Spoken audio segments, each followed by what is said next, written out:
my notification. Okay, cool. That means I did it right. That means you did it right. Somebody's coming. Yep. Hope! What? What are you doing? And she did make it first. Yep. Look at that. There you go. I got tea. Oh. Yeah. Here you go. I'll keep it. Oh, okay. Mud Pie, Smoking Reptile, Mary S., Teresa Dean, Lost Dude. Y'all let me know if this is too loud. Ski, Simply, Sibley's, Sybil. Stacy. Jesus. What have you been doing? Stacy. The girls are having a slumber party. No sleep for her. Sorry for you. Welcome back, Stacy. Long time no see. Where you been hiding, girl? Yeah, let me do that. Duncan, Windswept. I'm gonna make some of that tomorrow. Lost Dude. Lost dude. Oops, Hello, sorry, Amanda. Geeky Gardens. Geeky Gardens. Only lie when you do your announcement. Can you have me a coaster? There are 8 children here at the moment. Oh. Sucks to be you. You didn't fix it. I didn't fix it. I didn't fix it. Didn't fix it. Gonna fix it now. So she's planning a wedding for her daughter, Gonna fix it. What? Stacy. Oh. I'm gonna say, Hope's kids aren't old enough to be married. Been very busy. Stick around for a while. We kind of changed things up. You may like the new thing. She said she can't stay. She just wanted to pop in and say hi. Well, we missed her. She has to stay. Lonely prepper. Be right back. He's like, there. You were supposed to be like right in here somewhere today. But I guess we will excuse you. David, what's up? It's arranged marriages.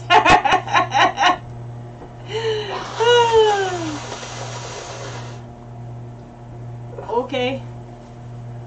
Just send me a message, Teresa. Or, not Teresa. Mud What is that? pie. Mud pie. I thought I saw that. Is under- Robin in Okay. trouble? Are you in trouble? Probably. What did you do? I don't know. Yes, we got the email. I'm still gonna bust your chops. 'Cause I can. So, we got about 21 folks in here. Look what I found by my pond this week. What's up, Long Butter? Very... Who did long butter? You know who did Long Butter. Very, very rare to be able to get... This is one healthy snake. Because, see, here's the thing with snakes. Okay, while we're waiting on everybody to get in here. When a snake is shedding its skin and it's coming off in pieces, he's not a healthy snake. When it comes off in one piece, and I even got the head.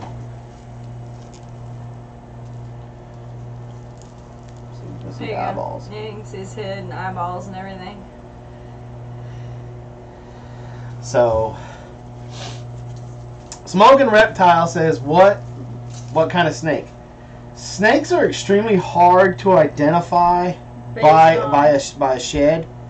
But based on the length and a little bit of this pattern,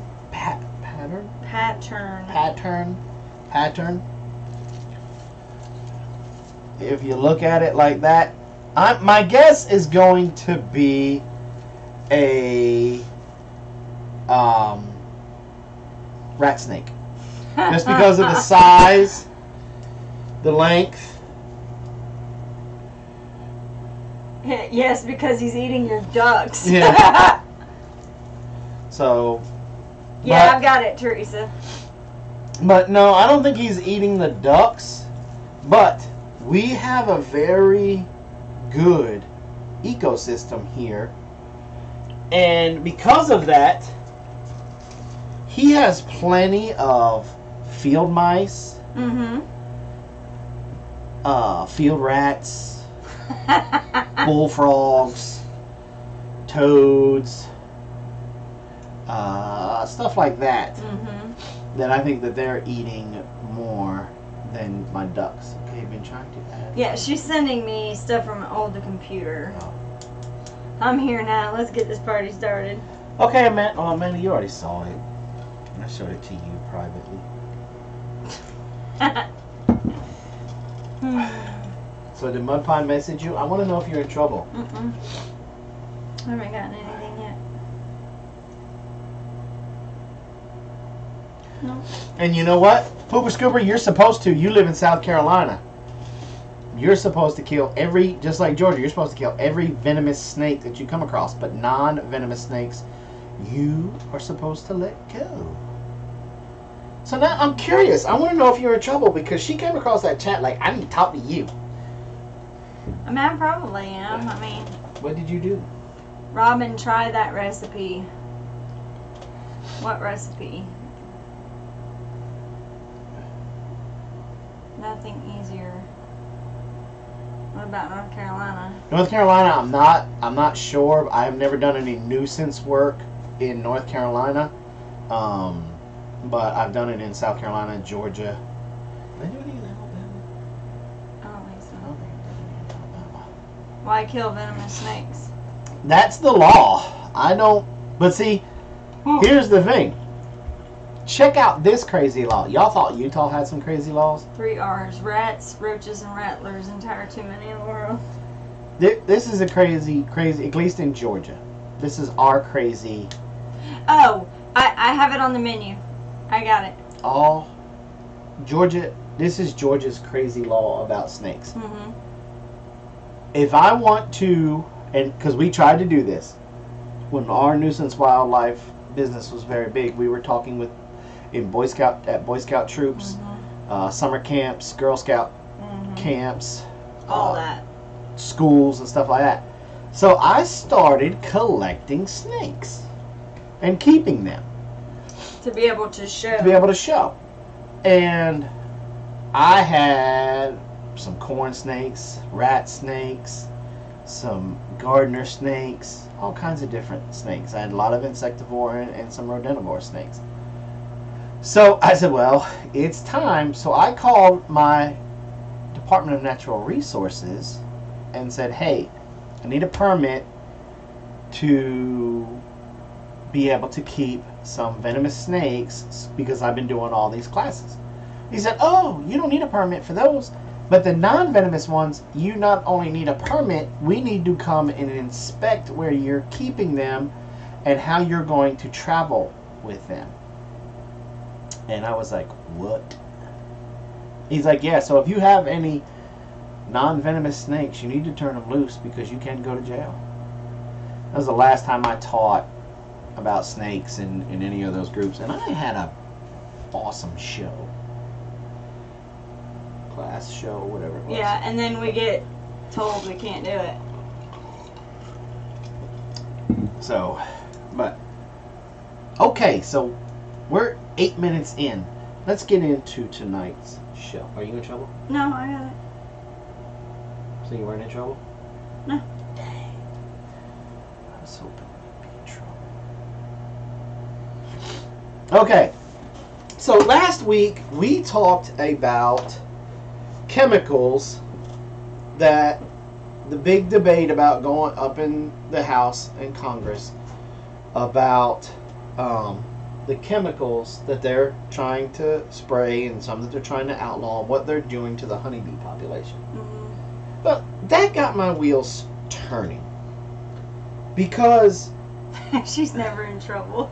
because the thing I've always noticed when we go to the store, there's shelves and shelves of honey. And I'm hearing about how all these honeybees are in trouble and they're getting put on protective lists and they're getting done, but yet the shelves are never full and you never hear of honey prices going up like we had with milk, like we've had with peanut butter. Right. All Yeah, these things. Right. We've never had that. And I said, there's got to be a reason. There's got to be a reason. Okay?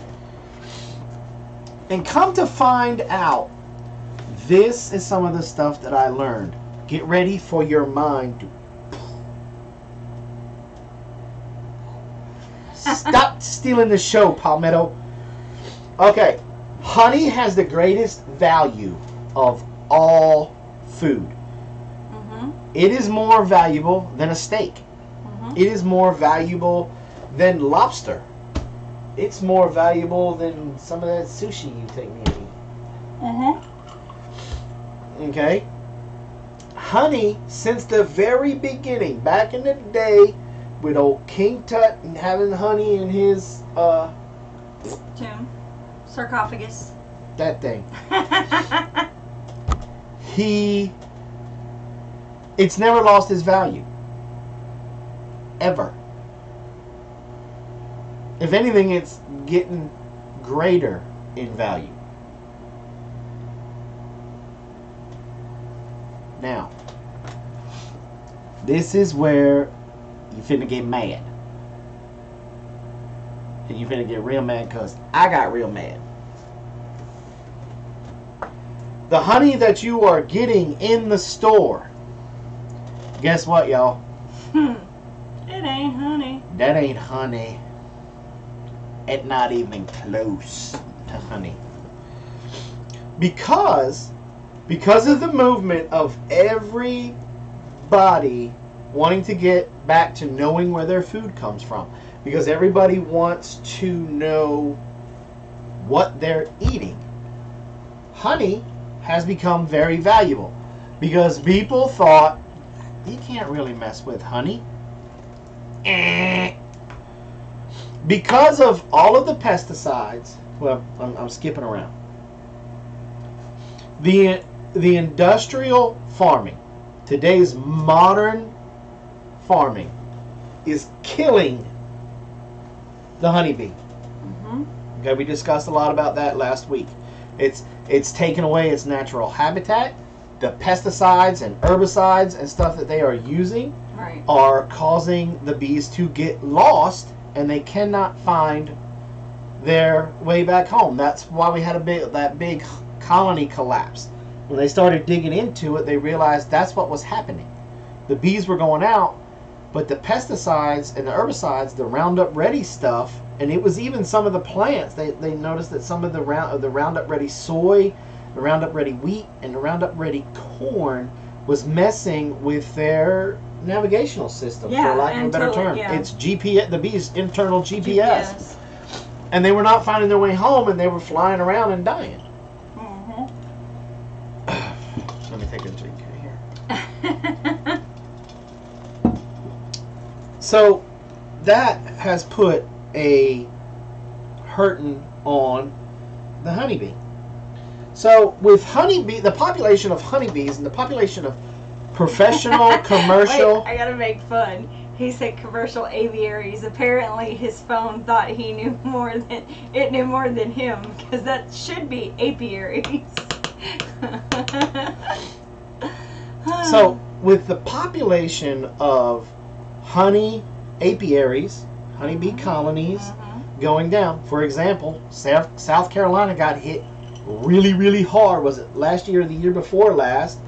When the one county said, we're just going to fly over and spray for mosquitoes. We're going to kill because of the Zika virus. Yeah. We're just going to spray over and kill everything. And like 4 freaking apiaries lost every single hive. Spell check strikes again.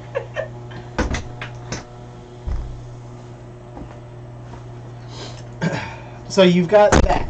Dorchester. Yeah, it was close to them, wasn't it? Yeah.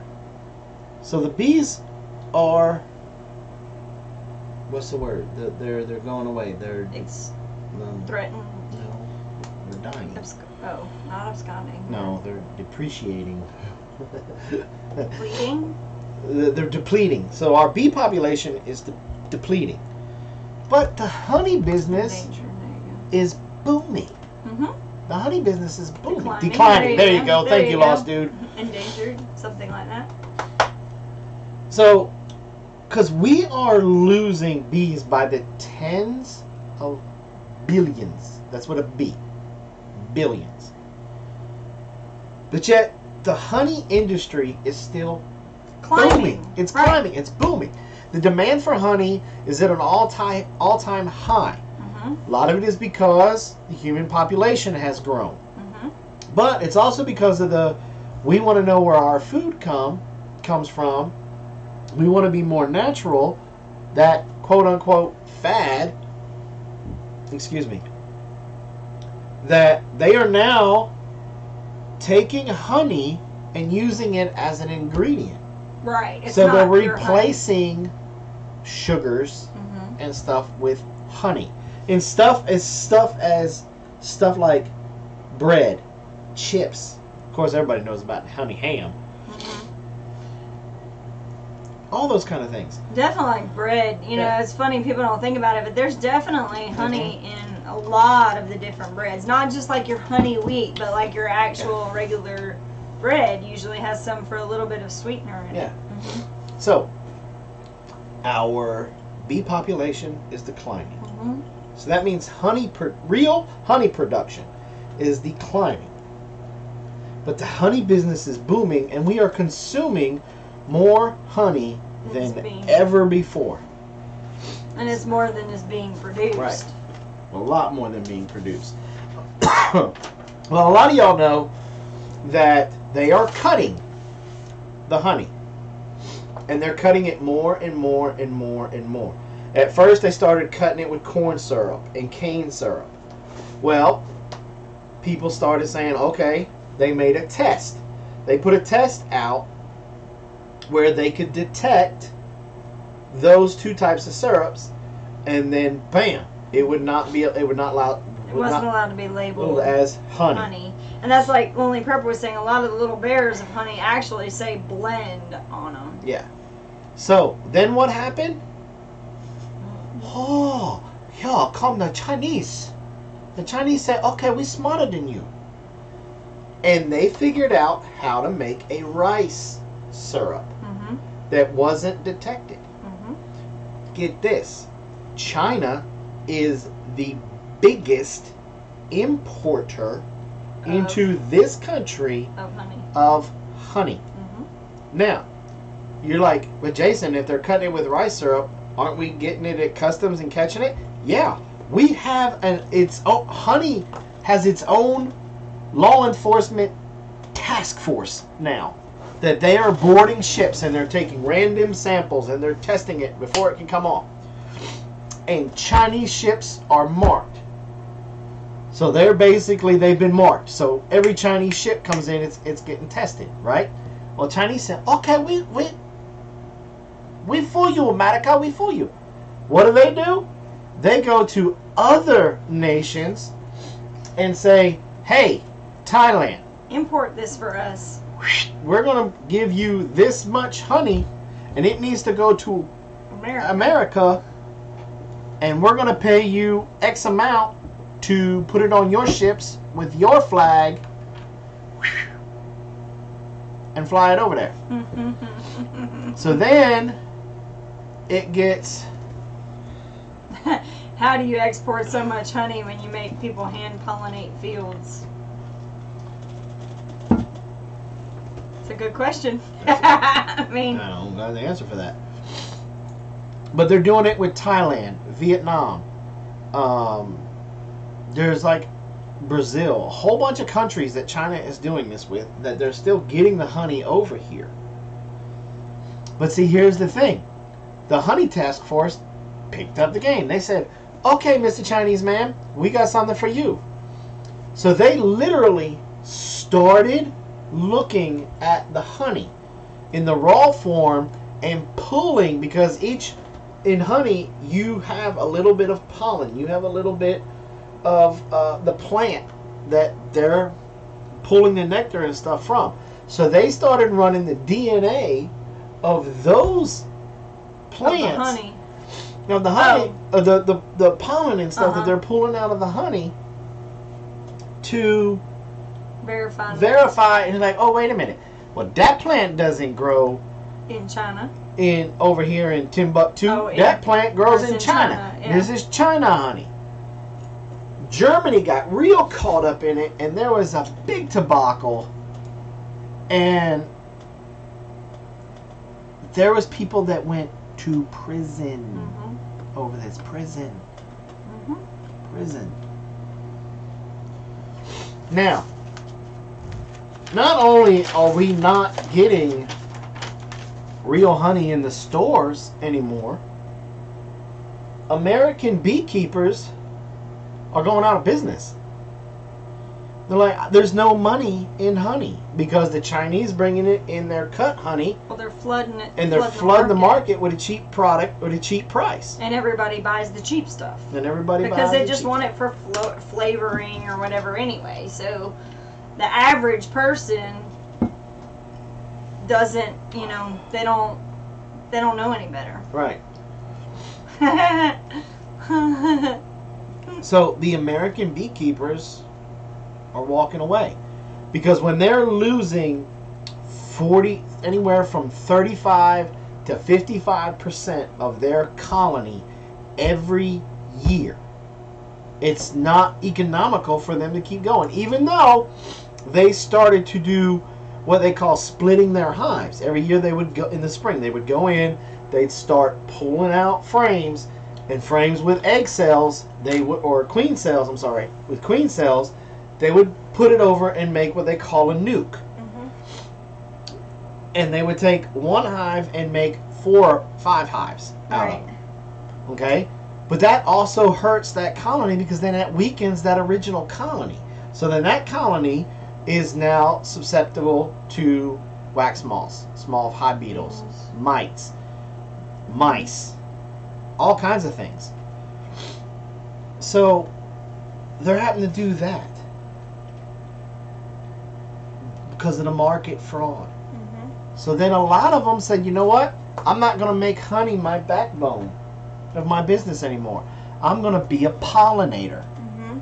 So you have guys traveling from states like Pennsylvania, New Jersey, New York, Georgia, North Carolina, all along the East Coast, and going all the way to California with thousands of hives. Mm-hmm.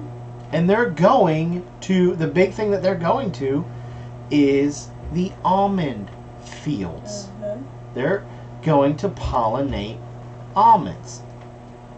But here's the thing, an almond tree does not put off a lot of nectar, so they have to supplement these bees to keep them alive. Mm-hmm. So not only now are they traveling from, let's just say, Pennsylvania to California, you run the risk of losing all of your bees and traffic accidents, all kinds of things that can happen. Stress of the travel, anything like that. Now, let's just say you got a couple of 1,000 beehives that I'm a Pennsylvania beekeeper and I'm taking them out to pollinate the almond fields. They make it there. And they're going to be out there 2 months, 3 months, tops. Mm-hmm. So I got to stay out there and I got to supplement feed days, guys. I got to go out once a week and feed them. Mm-hmm. But I come back out into the field where my honeybees are and I'm down to 500 hives. There is a black market for honeybees. Nuh-uh. Yeah. There are people that make a living out of going out, stealing honeybee hives, and selling it on a black market. Jesus. That's horrible. Yeah. There was a big bust happened 5 or 6 years ago out in California. Over People $500,000 worth of honeybees. Wow. There's a black market for many things. Hey, Wayne. Yeah, that's pretty sad. Does that mean there's a market for hive security companies? Wow. There's only one hive registered within 100 miles of me now. To keep bees in New Jersey, you have to be registered with the New Jersey Beekeeper Society. So here is we're gonna segue into our sustainable project this week. if you have the means, you don't need a lot of land. But if you have the means to be able to purchase a honeybee colony, I want you to do it. Get out there, get it started. Robin and I, if you're close enough where we can get to you in a day, we will come to you and help you set it up. We'll help you install your bees. We'll help you. And if you're around where we are, we highly suggest Carolina Bee Company. Yes.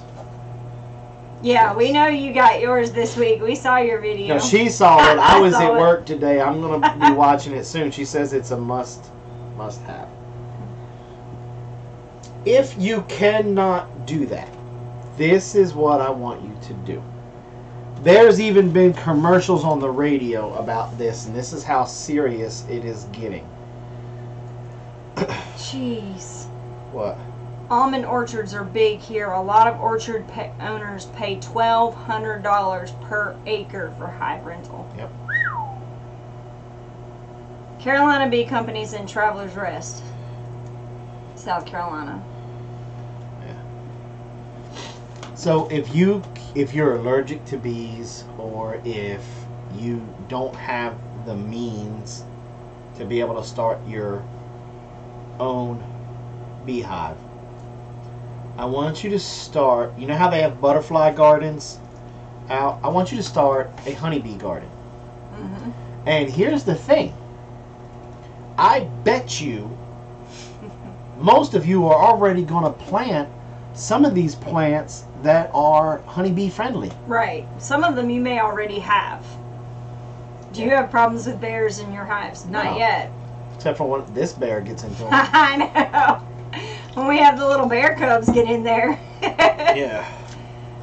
So here's a small list of bee-friendly plants that I'm challenging you to plant. Pooper Scooper, if you want to attract the wild bees and you want to start your own honeybee colony from a wild swarm, first thing you need to do, and this is going to be hard for you, is you need to contact your county extension agent. Never gonna happen. You're going to have to talk to your local government. Mm-hmm. Because people call him every day when a honeybee swarm comes up.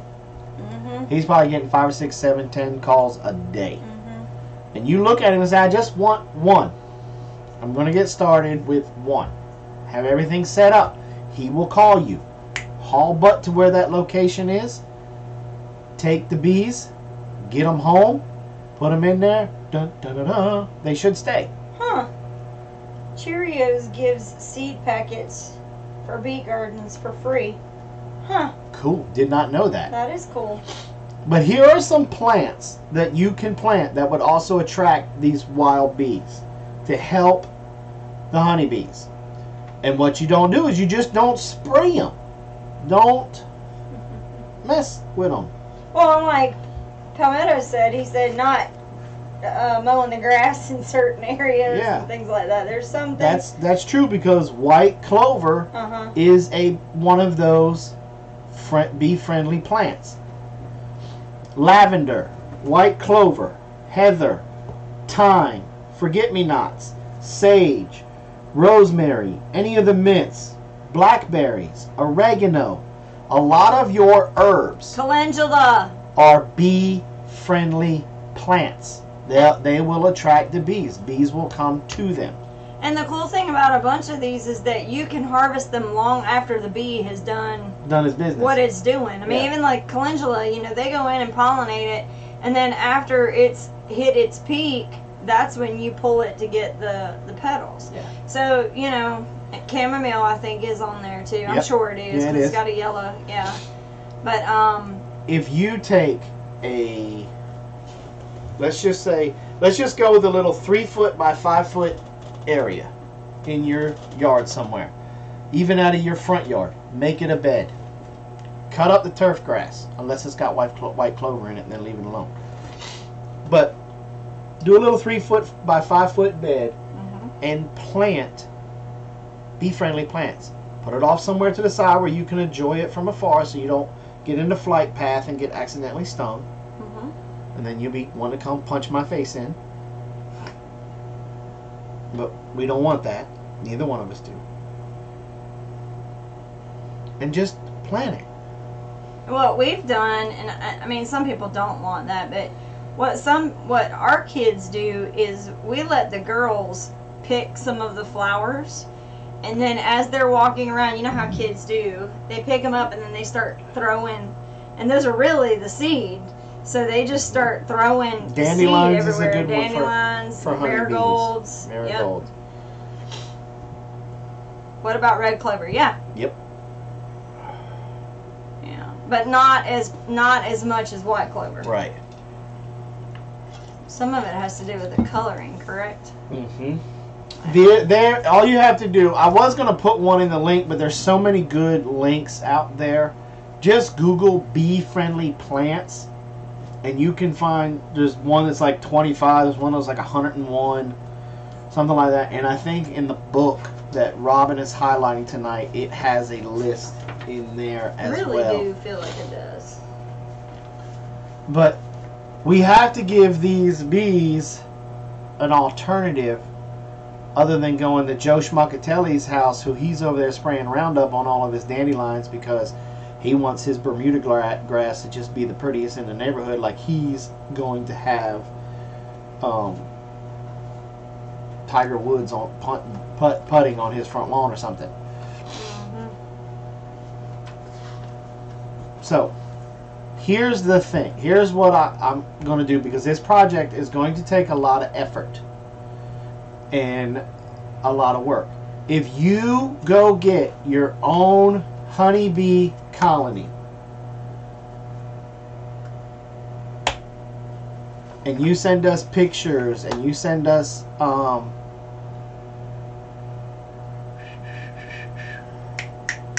video, that's the word I was looking for. You get your own honeybee colony going, I'll give you a t-shirt. Some more sorrel came up in my garden and I left it there because those little yellow flowers and the leaves taste like lemon drops. I know, they're so good. If you start a honeybee garden and you get it going, and once everything is blooming and everything, send us a picture, send us a video that has the bees on it, and we'll send you a ball cap. Wait, what? You just said t-shirt and then you That's just if they went get a cap. honeybee hive Oh, and what's the other one? for the bee garden. Or should I reverse that? Which one's more expensive? The hat's more expensive. Okay, so you get the hat for doing the bees.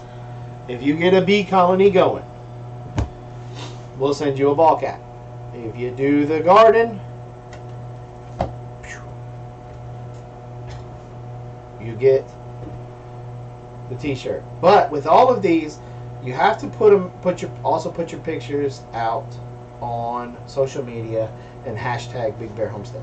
And that was one thing I was going to say. We posted something on Instagram today. It was a picture of one of the patches, the areas where most people would spray or mow it down. Yeah. But we've had to, we've preserved all of it because there's literally in small patches, you've got wood sorrel, you've got sheep sorrel, there's plantain, there's white clover, red clover. I mean, it's just a whole smorgasbord or salad bar, if you will, for all of the different animals on our farm. Rock, paper, scissors. For what? Who goes first with their book? Oh no, you can go first. No, I want rock. Well, paper, then I'll go first. scissors. Okay, you go first with yours. I mean, your book, it goes in. Well, so does yours. No, kinda. not really. Okay, so we're gonna do review, and I think in the middle of the week I had mentioned that, or no, it was last week when we were talking. When were we talking about bees? It was the end of last week, right? Yeah. So, Yeah. Palmetto says, I learned what wild vegetation in my yard I could eat, and now I hate mowing. We're the same way, because there's so much that you can eat. So, okay, so this book is called The Backyard Beekeeper. Very, very, very, very informative and useful book. The only thing I don't like about it is it doesn't, I don't think it has an index. Well, they've It come does. out with a newer edition to that. What edition is that? And you didn't tell me? No. This is probably the first edition. Well, they're already up to the 4th now. This was printed in 2005. So this is called The Backyard Beekeeper. It is an excellent book. For a The beginning undertitle of it, or subtitle, is An Absolute Beginner's Guide to Keeping Bees in Your Yard and Garden. And that is exactly, I mean, if you had to say what this book was, is exactly That's the bee's knees what it of is. beekeeping, isn't It really, like, you know, I always hate the books that are like, you know, the Idiot's Guide to, or the Dummy's Guide to this. Even though the beekeeping one for the Dummies wait a book minute is now. actually pretty Wait a good, minute. but Wait a minute. I read The Idiot's Guide to Women, and that's how I got you. So those books can't be all that bad. well, I know.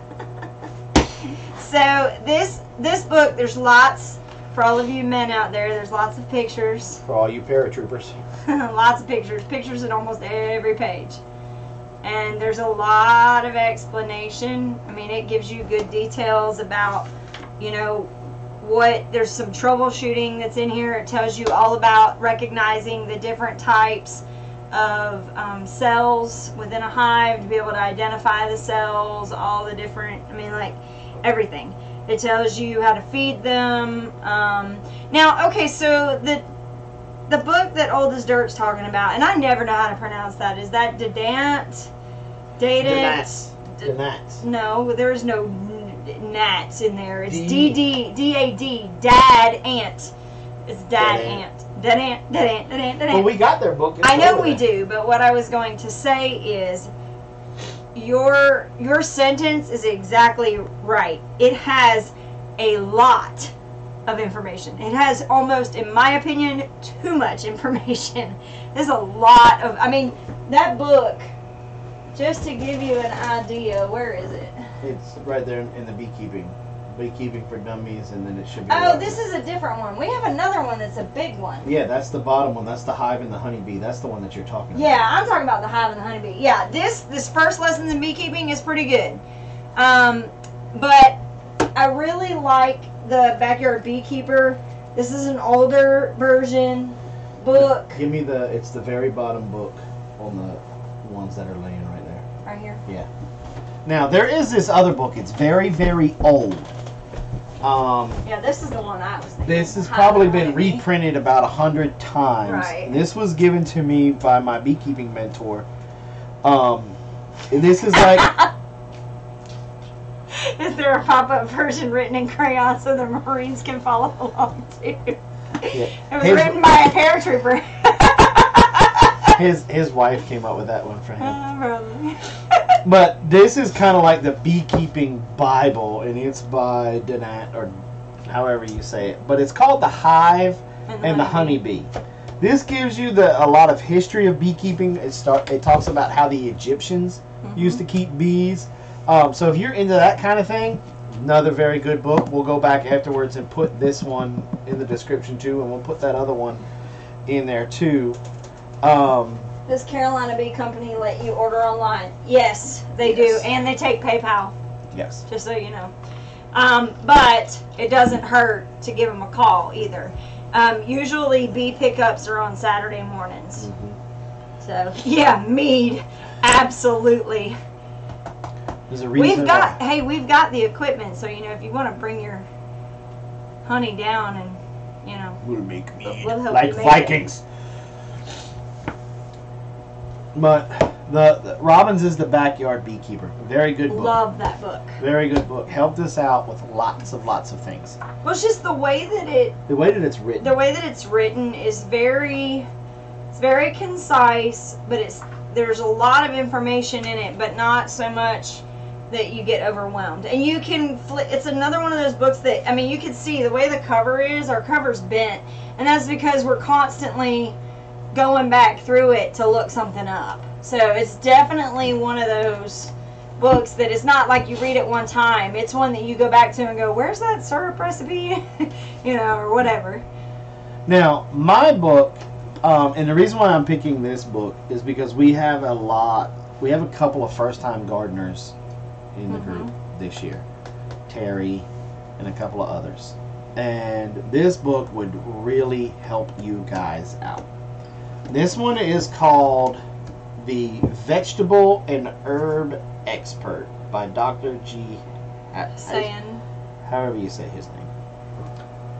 A very good go-to reference material when you're trying to figure something out. I love the layout of this book. Now, this it's a whole series. expert series. It's a whole series. And they're all laid out the same. And let me get one here for you that I can show. What are you looking for? I'm just flipping through looking for one that's halfway decent. Well, they're all decent. I was just going to say, I mean, you're flipping through everything. All right. We were talking about... Let's see.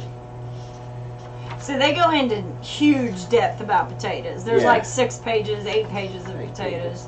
There's a good one with the radishes. It shows you how to do the depth, Yeah. seed sowing. Now, with, let's just say radishes, okay? If you look up here, it gives you information about the radish. It also tells you, right here, it gives you an example of how to sow them. It goes over... It shows you what the seeds are supposed to look like. The seeds. It gives you facts on the seeds, like germination, approximate germination time, approximate number per ounce. Bless you. Teresa, that's a good book. Blowfly. It has different varieties. Yeah, it tells you when a good time to sow. When to harvest. When to harvest, the different types of varieties, your winter varieties. Okay, now if your particular thing that you're looking for has a lot of trouble, if it's the snowflake of the vegetable world, like your potatoes, it goes into all the different things that can go wrong with it and how to treat it. Now, this is called the Vegetable and Herb Expert. The link is in the description. Very good, very, very good book for first-time gardeners. Really good. Yeah. It even goes into, you just flip through it, there's herbs in the back. Yeah. We got the herbs back here. Yeah, there's a lot of herbs in there. Now, they don't go into as much depth, but it even talks about harvesting and storing. You know, I think there's even a little thing in here about seed saving. It goes over mulching, collages, different way. He is a commercial type horticulturalist, so he does cover spraying in here, but of course we all know we don't want to spray it unless we're using essential oils. Goes over or thinning. Just dish soap. He even covers some stuff on raised beds. Yeah. But I think I'm gonna have to go over to her place and. Does it go over growing in a greenhouse? Yes. There. I just saw right there vegetables in the vegetables in a greenhouse. Yeah. But he also has, and we have it, the Greenhouse Expert. He's done a book specifically on growing in the greenhouse. I'll put this one in the description also. But I mean, these, like peas. Yeah, all the different issues you can have with all peas. the different issues and stuff like that. Yeah. So those are our books this week. I'm going to add the other ones into the description that we talked about. Got an itch. Sorry. So, any questions about the honeybees, the books, the project, anything? How do you start a wild honeybee colony? Any good videos or place to learn how? Yes, We don't really have a video. We don't have a video on it. It's very simple. I can walk you through it step by step. The very first thing you have to do is get your hive bodies already set up.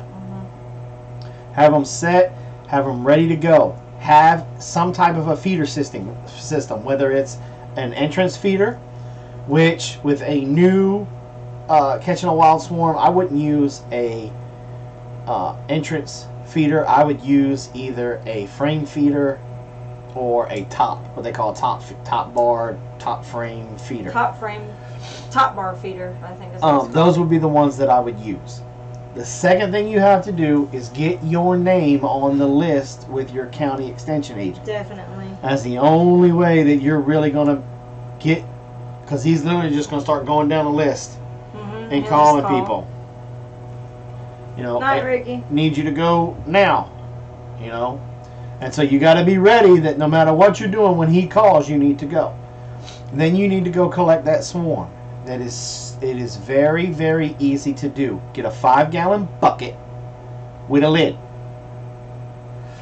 Most of the time, your honeybees they're going to swarm on something, whether it's a cart at the Home Depot, a branch, a fence. We pulled them off of cars, carts, fences, patio furniture, everything like that. Yeah, I think there have been some really interesting ones. The one on the fence was pretty crazy, and also the umbrella on a patio furniture. That was probably the craziest one. It was crazy because you got all jealous. Well, you know, when the woman comes out wearing her Victoria's Secret nightie to pay you. I wasn't even paying attention. I was more worried about the bees. Uh-huh. Have you seen the new kind of hive boxes that don't disturb bees? Yes, we have seen those. That is called, what is that called? Flow? Flow Isn't it called a flow hive? Yeah. Flow hive or Yeah, something like that. Not a fan. Well, here's the thing. It hasn't been out long enough for me to give you a solid yes or no. Here are my issues that I have with it. When you turn that knob and it takes those cells and breaks them,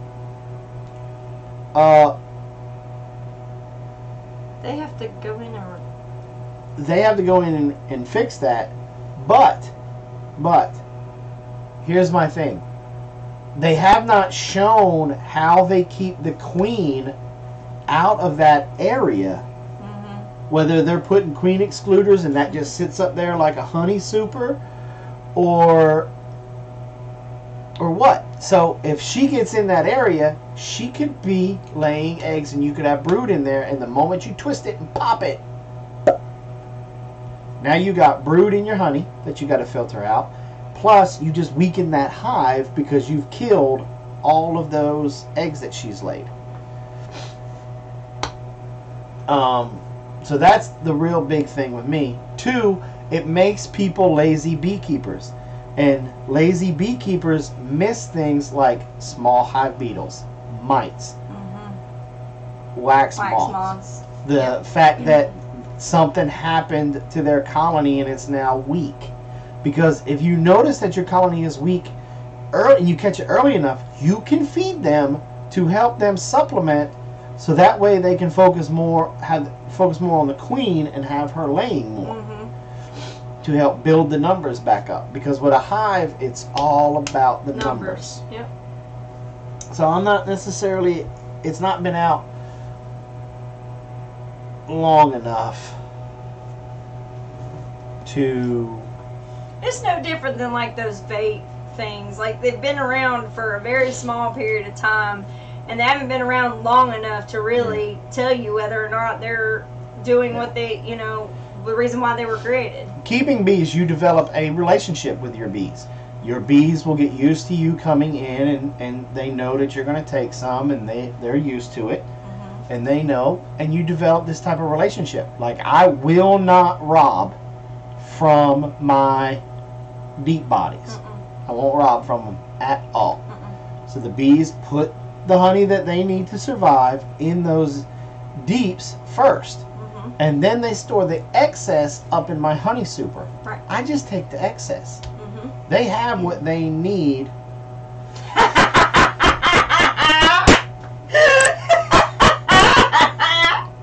Justin's awesome. I love him.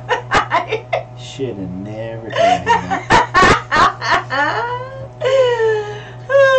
We're talking about how you're doing it wrong. So they'll never, that way they'll never starve. Right. Wow, he just totally threw me completely off. Have you watched Barnyard Bees? If so, what's your opinion? No. What is it a channel? Is that a channel or is that a show? Or that sounds like how taxation started. Well, you know, I was thinking there was something I was thinking about that a channel in North Georgia. No, I haven't seen them. Haven't heard from them. Barnyard Bees. So back to we only rob the excess. What was I talking about before that? When he asked about the flow hive. What was I talking about before the flow hive? You're supposed to keep all these things. I don't remember that far back.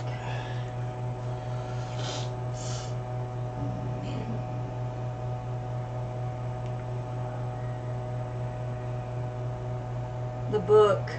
You're talking about the books, the expert. No, I was Wild Hive. So back to Jeffers. Your hobbit cleaver. Laying eggs and then weakening the hive. You know, relationship with bees. How you don't. Right. I'm back with catching before on. that. Yeah. Right. So you got your 5-gallon bucket. Okay. You go over there. If they're on a branch, snip the branch. Hold the branch. Snip the branch. Put it inside the 5-gallon bucket. Put a lid on top of it. Haul ass to the house. When you get to the house, open the bucket. They'll probably still be locked in that as long as you didn't hit a lot of bumps, because they're being like a football. They'll look like a football. And what they're doing is the queen laid down there and everybody's piling on top of her to protect her. So you got the queen, right? Or you got the branch. Let's just hypothetically say branch for right now. Bam. Reach in there, pull the branch back out. Go over to your hive. Now, you can do this a couple of ways. You can have your deep set up with your frames right there. Snap that branch. They'll all fall down onto that, and then you close them up. First time doing it, that's not what I would do. No. What I would do is you got your deep, okay, with the frames in it on the bottom. I would put an empty deep on top. Set that branch in. Put my lids and stuff back on. Close off the front. Trap them in there. Okay? They will all start to trickle down and start to work on your frames. What's up, Redneck Prepper? How you doing? Haven't seen you in a while. Close the entrance for 2 days. Yeah, about 2 days, 3 days. And even beforehand, if you can get frames that are made with beeswax, actual beeswax, and the Carolina Bee Company do carry these. Yeah. Those are the best to get when you're first starting a hive, whether you buying a nuke or you're catching wild ones. Do not get the food grade plastic. No. Just flat out gonna tell you, do not get those. Every colony of bees that we tried, when we started putting those in there, they'd leave them alone. They reject them, yeah. They don't like go to the next one. Don't know what it is. They just don't like them. There's got to be a trick to forcing them. And get that beeswax frames. Have them in there. They'll go straight to it. They're going to be automatically attracted to it. They'll start working it. They'll be doing their thing. She'll start laying. Mm-hmm. Give them the 2 days. Go in the top. They should all be off the branch. Remove the branch.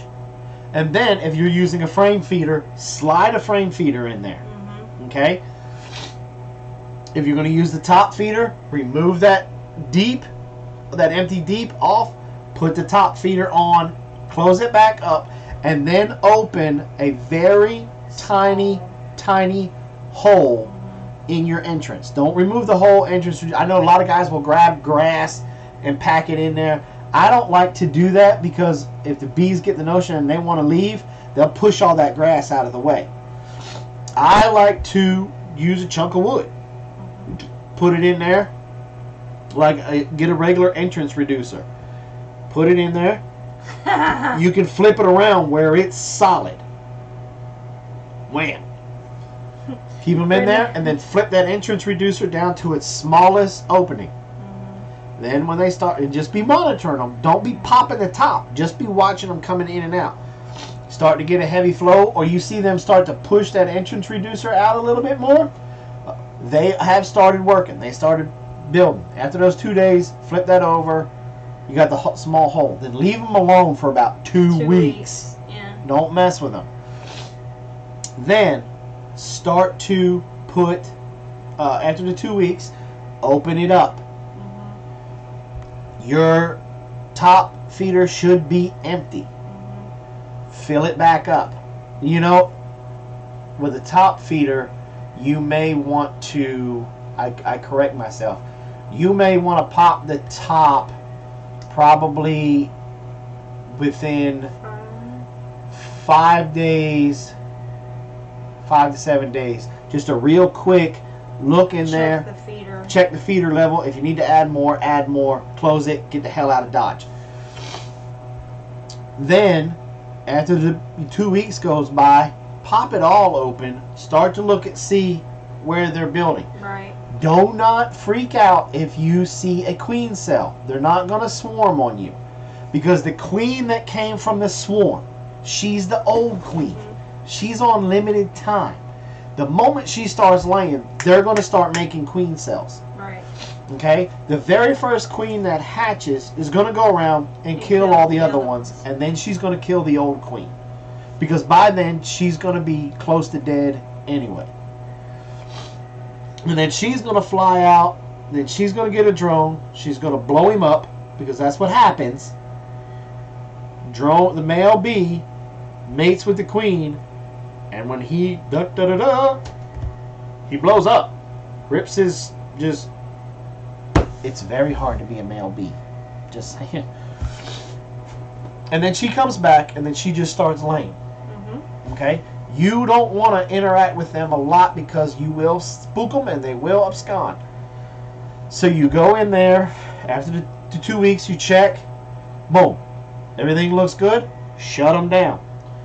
Then I'd wait probably about another 2 weeks, going in there just about every 5 days to check the syrup level of what you're feeding them. Then you, after the next 2 week period, so they've been in there roughly a little over a month. Okay? Open it up again. Your very center, 2 center frames should be flat full. Okay? And then maybe the next one's over the one side they'll be building on and start to be full. What you want to do, okay, you want to manipulate your bees. You want to pull one frame out. Look, if it doesn't have the queen on it, move it to the far, all the way to the outside. Bam. Not outside of the hive body, but the farthest frame out. Slide everybody else over. Okay? And then you got to do that constantly, about every couple of weeks. You got to do it. That's how you get them to fill up all of those frames. Once all of those frames are filled up, it is my suggestion. There's no law with this. I've been crazy successful with this. Put on another deep. Do the same thing. Honeybees always build up. When that is full, they're going to start looking for another place to build. You want to give it to them. You don't want them to feel crowded. If they feel crowded, they'll swarm, or they'll just flat out leave. So you put that next one on there. They'll start building, and they'll start in the center again, and they'll start building. Okay? Manipulate those frames outward. Once that's all full, now that will probably take you through your first season. You do not rob your first season. I don't understand why some people do, and then they're on YouTube talking about my bees didn't overwinter, they died. Don't rob the first year at all. Let them have everything, because you want a strong hive. Right. Now, when next spring rolls around, what you need to do, this is extremely important. You need to when the temperatures are getting up and you're starting to see a lot of activity with your bees, this is the time. Go in there, take the top deep and put it on the bottom, take the bottom deep, put it on top. Because remember, bees like to work up. So now you're going to encourage them to reuse all of that honeycomb that they ate on all winter to them to refill it up. Because they won't go down. They always want to go up. So you got to flip them. So the ones that they ate off of all winter are going to be kind of empty. Kind of empty. But they've already moved up. Yeah. So you want to move it up to the top so they'll refill it. So then you'll have the bees on the bottom, and then they'll be working the stuff up in the top. Right. Okay? Then, through my experience, there's some people that say don't do it, but I say you need to do this. Put a queen excluder on your top deep super. Then put your honey super on when you're good in the springtime. Like after you got your garden planted and you're starting to see plants break ground in the garden, put your honey super on. Now, what is called the flow is going to be different for each person. My flow is going to be a lot different than, let's say, Kitty's flow in New Jersey. Much different than New Jersey. You know, so I'm going to be putting my honey super out a lot sooner than hers. Like because we've already had goldenrod out. Yeah. Mine is fixing to go out and get put on there probably this week. This week coming, we're going to put our honey supers on. So we're going to try to beat feet up to Carolina Bee Company one day this week to get the queen excluders. And then we'll put our honey supers on. The reason why you want that queen excluder up there is because, remember, bees like to build up. So if they build up and they fill up that deep,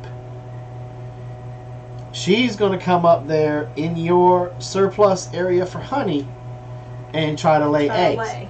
So then what that does is it forces those bees to put the extra honey up top instead of taking up laying space down there. They'll have 3 or 4 out of a 10 frame hive. They'll have probably 4 or 5 dedicated just to honey and food for them. The rest of it, they're gonna be studying, storing pollen, and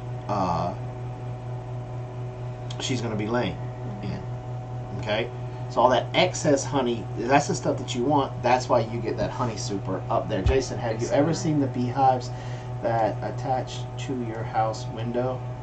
It was the rage in the late 70s, early 80s. We saw some pictures not too long ago where they've even got some now that'll go on the side of your house, like on the side onto the wall. And it has like little tubes where they can go from one area to another to build. I always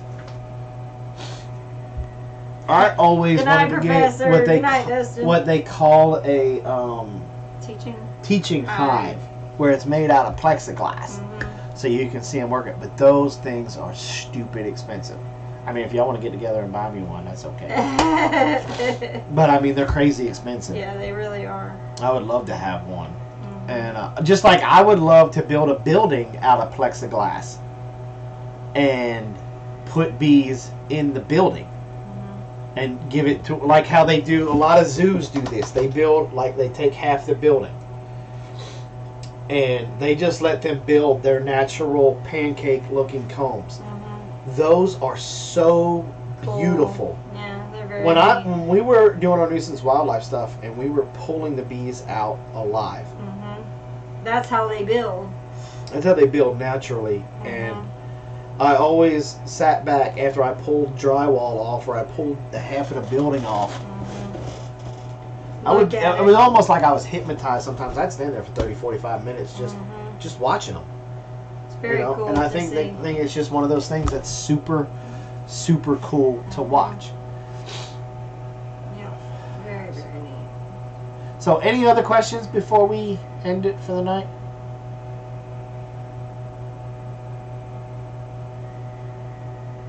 Did I miss any questions? Dustin Dean's taking off. They got to water. Yeah. You're watering wrong. You're doing it wrong. Did I miss any question? So, How long does a queen bee usually live? Depends on the breed. The Italians, the Germans, or the Russians. But they normally tend to live about 2 seasons. I don't know. I'm not very up to the knowledge of how long the life cycle of all the different types are. I just know, like, most queens won't, it's very rare that they'll breed with their own drone. I mean, I know that kind of stuff, but as far as the life cycle, I know that the worker bee is not very long at all. Worker bee's lifespan is about 2 to 3 weeks. So I thought it was almost a month, but either way, it's still very short. Very short. Very short. But here's the thing. I have never had to requeen. No, they usually... We let our bees be bees, and they take care of it. When she starts losing her production, when she goes down in production and producing eggs, the worker bees say, okay. She's slowing down, She's folks. slowing down. So they'll pick 7, 10, 12 different cells, and they'll feed it royal jelly. And then they'll build it out, and it'll become a queen cell. And then what happens is the first one that hatches goes around, kills all the other ones before they hatch. And then her and the old queen, they come in and they do this dance. They do this thing. They do the dance. They do the dance, and they're like slipping the jab. They don't really hardcore fight. They just do a dance. And the old queen usually leaves. She usually be submissive. No, she surrenders. Surrenders. But 1/4 of the hive will go with her. They'll swarm out, and they're basically starting their own satellite hive then. But then, like you said before, typically what happens is as soon as they get somewhere established and she starts laying, they automatically go ahead and make a new queen cell. New queen cell, right. And then, because she's on her downward slide, she makes a new queen cell, and then her job is done. Her job is done. She flies out to the great bee beyond, or she gets killed in the fight with the new queen. And that's it. That new queen goes out. She'll make sure that she does not come back a virgin queen. And then she starts to lay in. And then her life cycle goes from there. Floyd Underhill asked, what about water? Well, here's the thing. When you're feeding the bees your syrup, it has the water in it. It's a sugar water syrup, so you don't really have to worry about it then. After that, I would suggest having a bird feeder and put rocks in it, where the rocks are just right above the water. Bird bath. Bird bath. I'm sorry, bird bath. Where the rocks are right above that, so the bees can land on it and then get the water, because bees do need water. And it's not as important in the spring, because a lot of times we have enough rain or dew on the grass that they'll get it right off the plants that they're pollinating. Right. But especially here, it's very important here, because once we start to get hot and it gets dry, you have to, you have to make sure they have some kind of water source, because otherwise you end up with, you know, if there's ever any, like just a spontaneous rain. There was one time last year in our dry time, we had a rain come through that night. The next morning I was getting ready to go to work, and there were bees all over my car because they were getting the raindrops off of the, you know, the leftover rain that was on the hood of my car. All right, Lonely Prepper and Terry both asked the same question. Can you tell the difference in the breeds of bees? Ooh. Yes, you can. I'm not very good at it, but it's usually with the coloration. And I mean, just from our experience, a lot of times their behavior, the way they... Yeah, some of them are a little bit like the Germans and the Russians are a little bit more aggressive than the Italians. Some people say you want a more aggressive bee and they'll be able to protect the hive better. There's a lot of controversy back and forth with that. How close can you keep the beehives? You can put them side by side. Now, or are you asking how close to your house? I mean, if you're talking about in an apiary and you're setting up your bees, you can put them very side close, by side. Yeah. You don't want to because that gives you no working room in there. So I always separate mine about the width of another hive. Yeah, the width of another hive. So that way I can pull something off and set it down on either side. Right. Now, if you're asking how far you need to keep them away from your house or from anything, typically it doesn't, to be honest with you, it really doesn't matter. Except for you want to put them in a spot where their flight pattern does not interfere with your normal walking pattern. Right. Because most of the time, you'll get, if you're keeping bees, the only way that you're going to get stung is going to be accidental, or if they're protecting the hive. Right.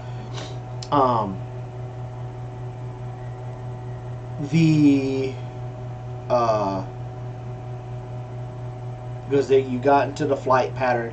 Because the bees honeybees do not want to sting. When they sting, they die. They die, right. Because they have what's called a barbed stinger, like a fish hook. So when it hits you, it pulls out their whole abdomen. Some got red bandanas and some got blue. Face the hive south always. That's another good point. Yep. Yeah, our biggest thing is always, you know, we had to educate our children very young, you know, just stop and watch them for a little bit. Yeah, it looks like an airport. And you literally can watch their flight path, and you know where they're moving. And you know you can get right up on them. As long as you're not in that flight path, they're never going to even, not even going to mess with you. You can put your ear, you know, there were several times that we wanted to make sure they were still in there. We put our ear right up to the hive while they're going. And because you're behind it or on the side of it, you just don't even, they don't even know you're there. They don't care. As long as you don't act aggressive towards the hive, like you're getting ready to mess with them. Any other questions before we break out for the night? Or are we going to come back on and do something? That's what you I don't know. Maybe we will, maybe we won't. I know I need a bath. But I need a special opening if I have my greenhouse up. Sonic, I get bees. So that I get bees. So that I can get bees and they go in and out. Yes, you will need a way for them to get in and out. So you would have to have some type of a special opening if you're going to keep the bees in the greenhouse. I would strongly suggest against that. It may be great in the wintertime to help the bees overwinter, but in the summertime, your bees are going to leave because it's going to be too difficult for them to regulate the temperature in that hive, especially in the area that we live, and they'll just leave on you. Because they have to keep that temperature, that hive at a certain temperature, so one, that the wax doesn't pop and the honey runs. And they need to keep the honey at a certain temperature, because basically they're dehydrating the nectar and everything, and that's and spitting in it, and that's what makes the honey. Yum. Never thought spit could taste so good. Yeah. Yeah. Well, if you build your greenhouse with windows and you open the windows and they don't have screens, the bees will come and go. And go, yeah. They'll find your stuff in the greenhouse if it's flowering and ready to be pollinated. They'll find it. Like when we build our greenhouse, it will have windows at the top and along the sides that we can open up to regulate the temperature. So that way, in the like in the daytime in the early spring, if you got some that have already like flowers and stuff that are already flowering, they'll come and go. The same way with your stuff in the fall. But most of the stuff that you're going to have in the greenhouse... That's what I was just going to say. They don't go out when it's below like 50 degrees. So they're, I mean, if you're trying to grow stuff in the, you know, wintertime... unless you're talking about if you get a tropical plant that you're trying to keep in the greenhouse, you know. But again, while the bees are moving, you're probably not going to really have much in the greenhouse anyway. Right.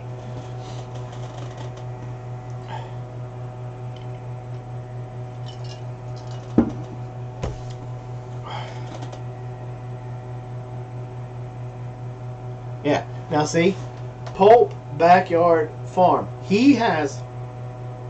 The man is crazy when it comes to his bees. He don't even wear a face net. He just goes... He's one of them old, tough New York dudes. That's why, I mean, you could probably hit him with a truck and he'd be like, yeah, get out of here. You know, he's like, hey, how you doing? And you come up and you stab him like 7 times. He's like, oh, get out of here. Oh, wow. They're already pulling and spinning? Yes. So he must have... He's in New York, so I'm wondering how he's doing that. Because unless he's pulling the stuff from overwinter, that overwinter that they didn't eat, or he's got something up there that they just had a major flow. Could be. And he's you know, like some people they do what they call clover honey.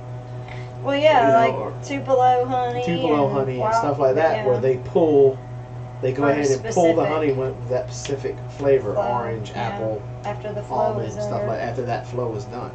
Yeah, so that could be another thing. Could be like apple honey or something. So, well, all right, guys, we've been on for an hour and like 17 minutes. Overwinter honey they didn't eat. There you go. See, I'm smart.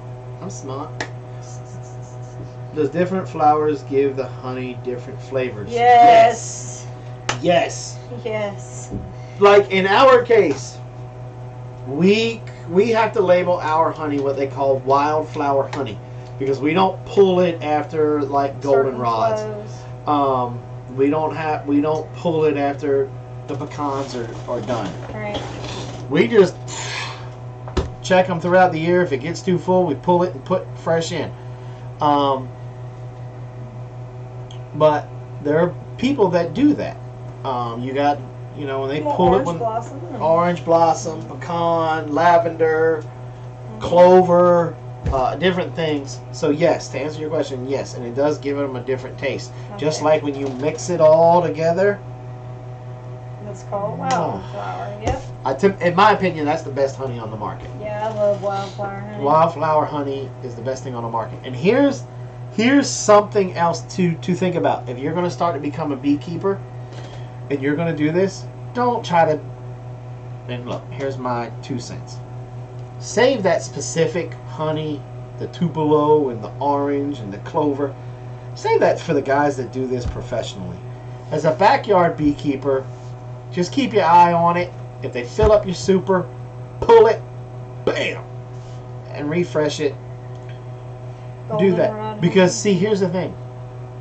Honey is the absolute best for those of you that suffer with allergies. Mm-hmm. If you start December, January, and you start taking a tablespoon of honey every day, and you let your bees go through the season where they have some type of pollen from everything in your area that pollinated, your body will start to build up an immunity to the pollen. So, like, when the pine trees just think it's a 1970s orgy around here, and they're just spewing pine sperm all over the place, and everybody's walking around with puffy eyes and snot flinging out their nose. Here at the Big Bear Homestead, we're kind of like, what? Well, that's why your allergies are bad, because we didn't have honey last year. It was our first year with those hives, and so we did not rob. So that's why you're doing. And you do this consecutively through the years, and your body will build up a natural tolerance that even when you skip a year, because to be honest with you, we've been out of our honey for 2 years. 2 years, yeah. And it's just now starting to catch up with me. And there must be something new around here. So that's why I'm very excited about getting back into our honey. That's why a lot of you know I've been kind of hitting the mead. That also helps. It also makes me forget all about my allergy. But honey, and here's another thing about honey, it never goes bad. Pure honey. Pure honey. Pure raw honey.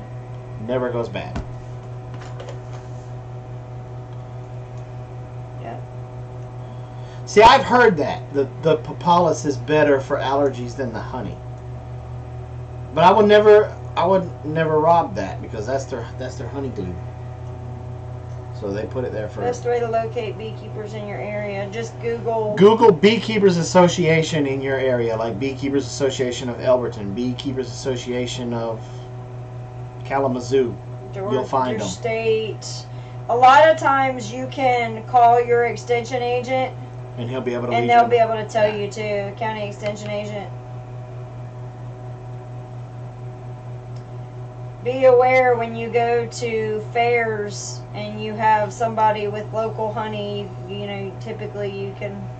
Okay, Donna asked that she had a daughter make honey go bad. She put it in an overhead closet directly above the stove. It just got too hot. If you would have cooled that honey down, it would have came back. It would have come, because it did what they call crystallize, and it would have came back down. Same way, if it gets too cold, it will crystallize. Well, now hold on. Let me clarify that. Hold on. Now, she could have made it go bad by it being hot, because this is what happened. I guarantee you she contaminated the honey. If you take a she said it was black. The whole thing or like the top of it. Because what happens is you can grow stuff on the top of it. If you eat from it, the spoon, and put it back in the jar, you can put stuff into the honey and have it contaminated. Just like you have water. If you have water on a spoon and put it down in there. All of it looked almost black. See, I don't know that would have been. Was it raw honey or was it store-bought honey? Yeah, that's the thing. Because if it was store-bought honey, then yeah, that could have been anything. Yeah. That stuff goes bad. But raw honey straight out of a beehive will not go bad. It will do what they call crystallize. And stored in a tin can. Then that's it. That's not raw. Why. Well, no, it's the tin. Yeah. It has to be stored in like glass jar. I wouldn't even recommend plastic, because plastic will leach. I don't know if any beekeeper that would store raw honey in a tin can. Well, but if they put it in a tin, if they got it and put it in a tin can, the tin is what caused that. Yeah, that had nothing. Homestead, how's it going? Yeah, that had nothing to do with the honey. That was the tin. The tin contain. Yeah, that's exactly what that is.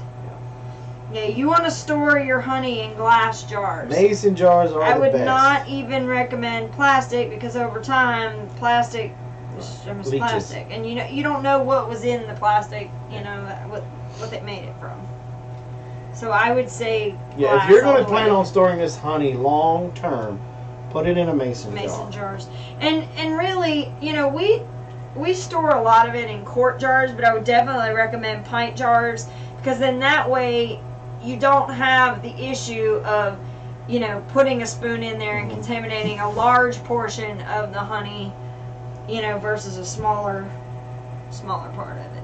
So, anyway, that's just my 2 cents on that.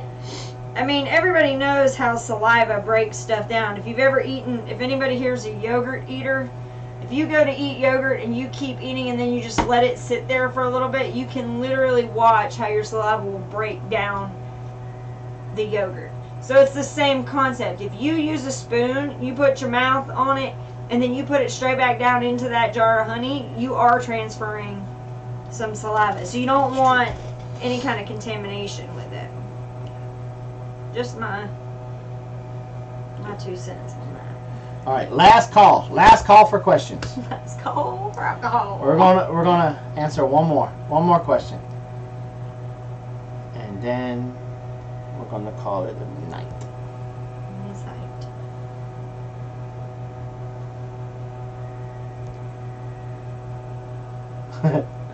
See, that's the way it is too here, Josh. Not always, though.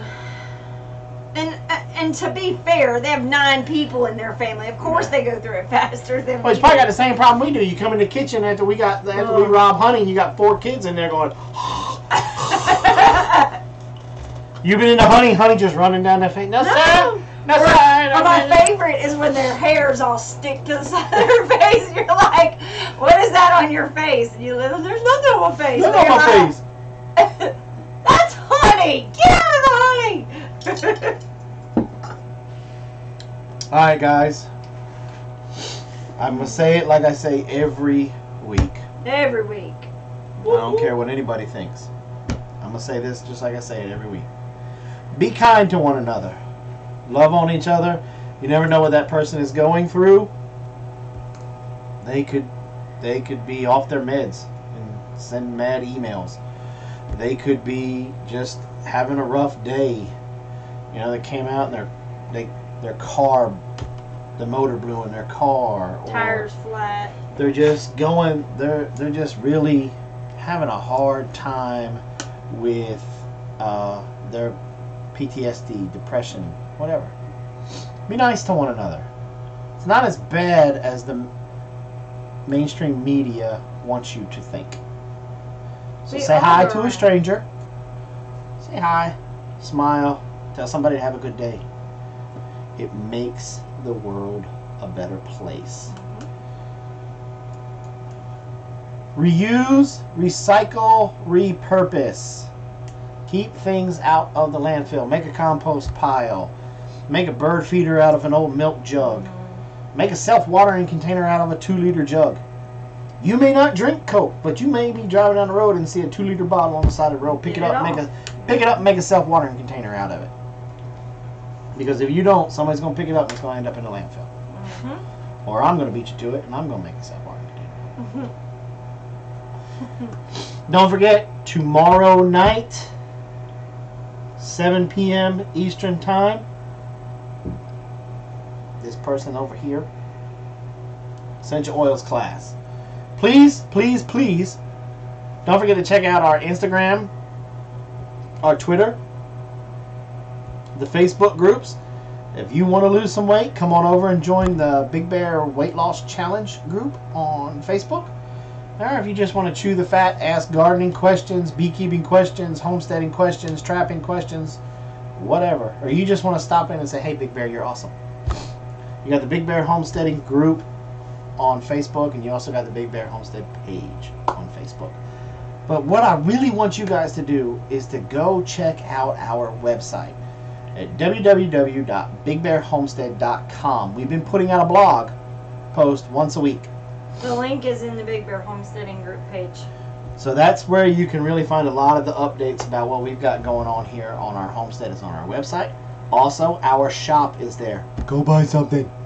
That's the way that you can help support our channel and support what we do with the classes and everything, is buy some of our merchandise. We're not asking for money for free. We're just asking you to buy something that we make. So guys, go check that out. We're always running specials, especially on the traps, which we forgot to highlight a trap this week. Let's just extend the one that we got. Yeah. So we're going to extend the discount on the T-Rex mouse trap this week. Because it a mouse? Yeah, it was mouse. Okay. And or you know what? No, I'm going to come up with something, and I'm going to announce, because there's not that many people left in here. We're going to announce what the trap of the week is in the essential oils class tomorrow. Okay. So you got one more day. Yeah, so you got one more day with to the take discount advantage of the other one. on the mousetrap. Which, what we learned with last week, if you don't remember, go check it out. So, love you guys, and we'll see you tomorrow. Good night. Night.